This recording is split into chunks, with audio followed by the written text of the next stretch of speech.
Yun yung kasama niya. Patay. Basag yung niyog. Patay po.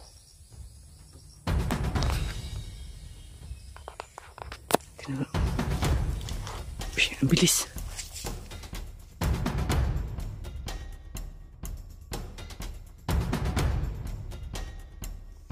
Brad. Dagan. Brad, ayo dagan, Brad. Brad. Iyay ka. Wag ka padalas-dalas. May kinuha siya.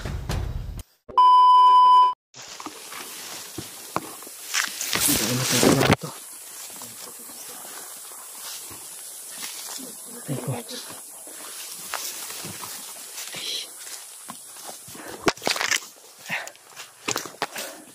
Grabe yung mga nasagupan natin ngayon. Ay. Ang gamit natin pang nakuha natin na itak.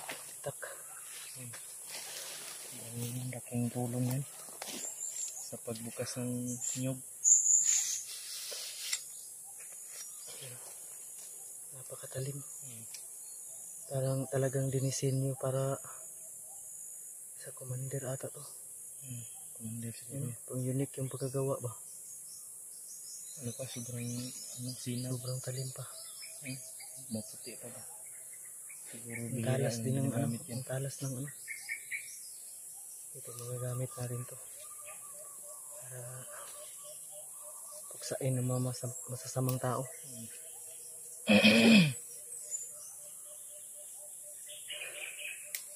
Ito, malaking tulong to sa atin. Kaya huwag natin iwala to. Hindi na magagamit yung baril ko kasi nag-jump yung ano, bala. Nag-jumping rope yung bala.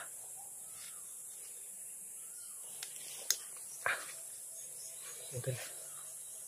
Pahinga muna tayo. Pahinga muna kami sa grabe. Tumakbo kami galing doon. Parang may paparating to. Alas 4 na. Mag-alas. Anong oras na dyan? Yung sarilo ko hindi kasi naka-ano to eh. Alas 3 pa. Ng hapon. Hindi kasi naka-exact sa oras yung relo. Kaya ko lang pa i-set up to. Yung relo ko. Hindi na set up. Huwag tayo pa rin pakumpiyansa dahil alam ko may mga kasama yun dito. Madami hirap na baka tayo naman yung mapahamak ba. Yan yung dapat iwasan natin. Yung huwag magkamali. Talagang keep in touch tayo para hindi tayo magkalayo-layo ba, hindi magkahiwalay. Sakaling kung saan ako tatakbo, doon ka rin doon yung ruta mo para makasunod ka agad sa akin. Mahirap na magkahiwalay, marami na namang isipin. Maraming dagdag na naman sa problema natin. Para hindi rin hindi tayo maproblema yung ibang kasama natin ba. Kaya kung maaari, mag-ingat tayo. Paa sa lupa. Mata sa langit. And as always, I shall return. Nahimita. Basta mag-record na rin.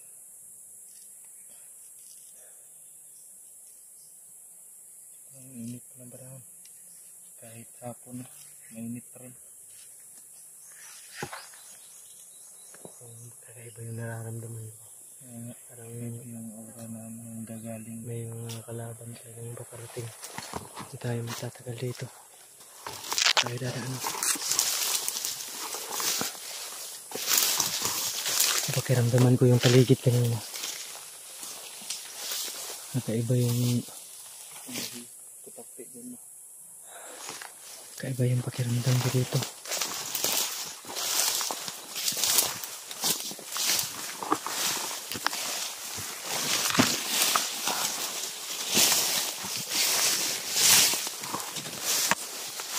Tamang talaga dito.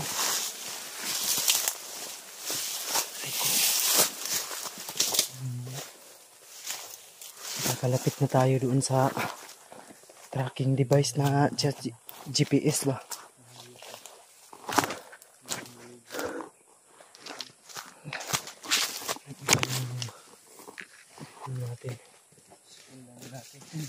Yung direksyon natin ba? GPS is parang nararamdaman ko na palapit na tayo. Yung area habang papalayo tayo ng papalayo, yung area ay parang familiar na sa akin.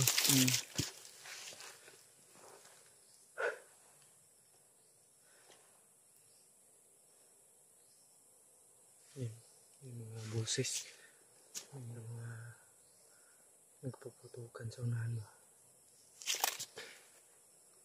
Ano sa palagay mo? Ibang kasamahan natin yan, yung mga putok na naririnig natin. Mas mabuti kung sila yan yung mga kasama natin para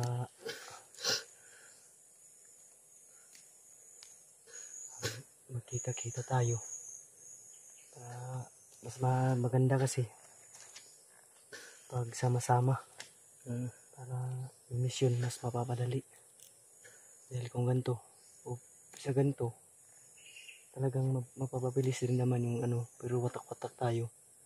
Yung plano ba, yung mga idea ay hindi magkaisa. Dapat pag magkaisa para yung mga plano natin ay pwedeng dagdagan at pwedeng mabawasan. So sisikapin namin ngayon tol na makarating agad doon sa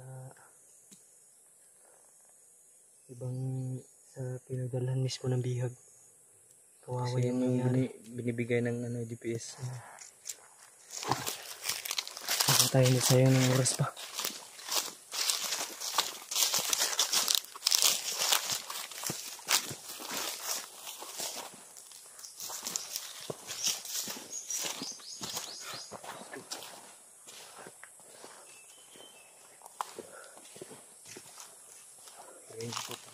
Parang daanan to nila dito ba? Kasi may mga daan dito.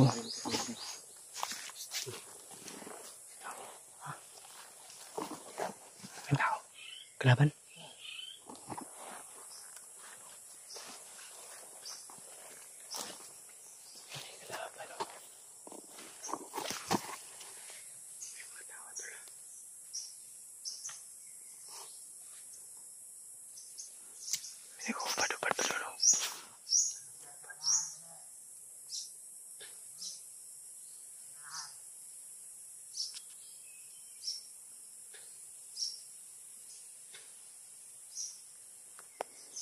Pandamay. Sabi nila, sa unahan na lang daw yung kinalaglag yan ng bihag. Huwag kang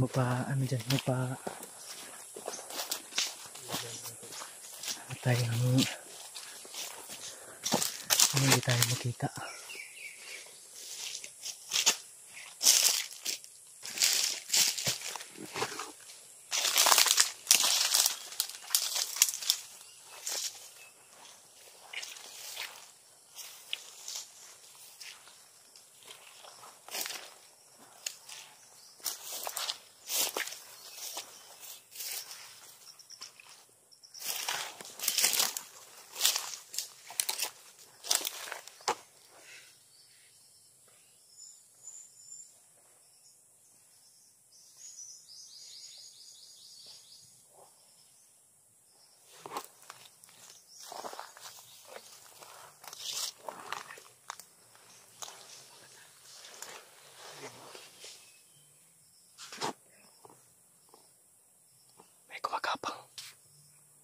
Sino kaya yan?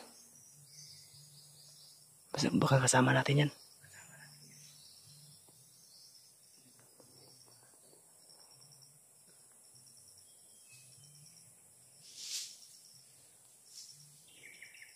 Ayun tulo, may kumakapang dyan.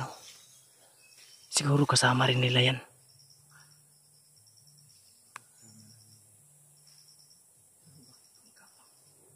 Pero bakit parang may intensyon siya na tapusin yung kasama niya?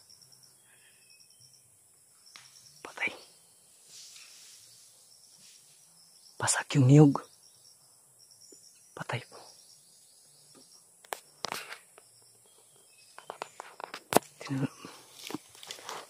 Ang bilis. Bilis.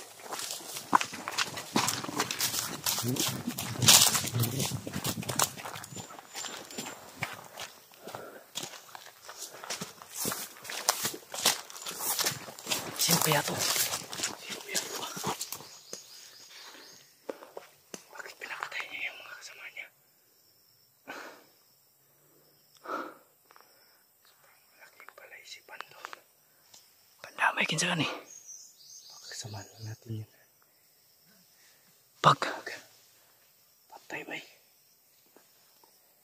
La. Grabe.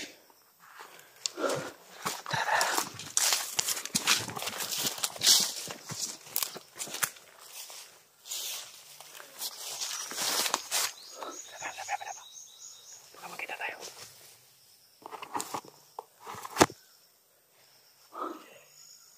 Impostor siguro to. Pandamay. Parang kakaiba yung ano na.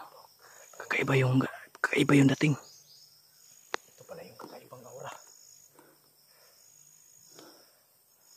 Ito pala yung nararamdaman ko. Huwag kamingay. Kakausapin ko to. Patay, parang kakaiba yung kinikilos niya. Parang nadapuan ng monkeypox. Kasi uso yun dito sa Pilipinas ngayon. Parang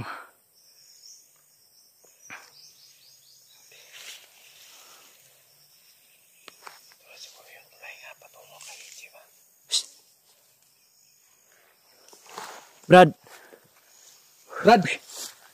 Dagan. Brad! Ayaw dagan, Brad!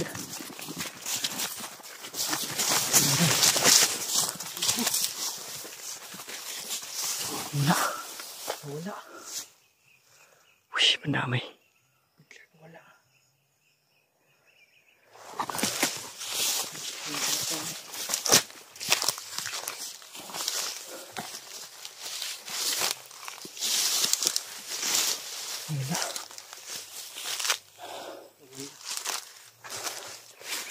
Alam ko na nasa paligid ka lang, Brad. Hindi kami masasamang tao. Kaibigan kami. Kung iniisip mo masama kami, Brad, mali ang iniisip mo. Sana yun? Wala nga bigla eh. Ang damay. Ang bilis na wala. Grabe. Parang balisa yung taong yun. Balisa, wala sa sarili yun. Wala sa sarili ba? Parang baliw. Di baliw yun. Parang may ano siya ba?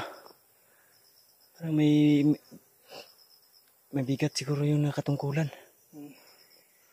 Siguro. Kakaiba yung galaw eh. Hindi yun basta-basta ordinaryo na ano lang. Yun yung sinisiguro ko. Hindi yun basta-basta na tauhan lang o bandido. Tiyak na may katungkulan yun. Hindi natin alam baka commander yun. Brad! Ay, kumpiyansa. Huwag kang magpapakumpiyansa. Dahil baka patibong lang rin yun. Huwag din tayong padalos-talos. Tanaw sa desonahan. Ang bilis na wala eh.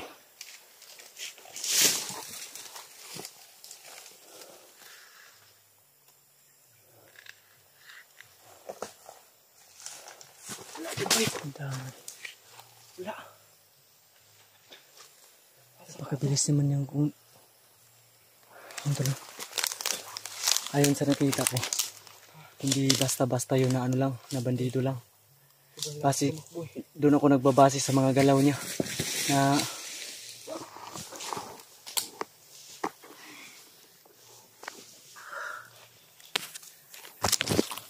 natumba yung camera natin. Natumba. Doon ako nagbabase sa mga galaw niya. Yung tumakbo. Brad! Iyay ka. Wag ka padalas-dalas. May kinuha. May kinuha siya. Ano, ang bilis. Grabe. Bilis tumakbo. Parang nilamat tayo.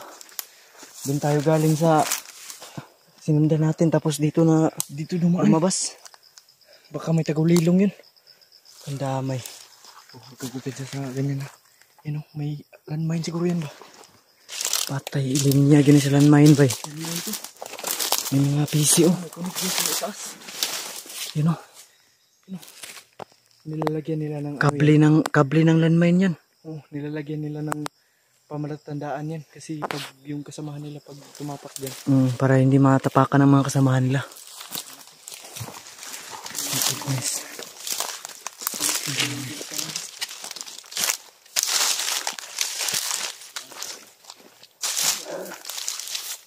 Huwag kang pagkampiyansa talaga dahil makapatibong lang yun. Baka gusto niya tayong pasunurin para Tayo naman yung magbihag tayo. Para mapasok tayo sa patibong nila. Huwag kang padalos-dalos at huwag kang pagkumpiyansa. Mas mabuti ng safety first tayo. Before anything else. Mas mabuting unahin natin si Eugene. Dami, ang bilis na wala yun ah.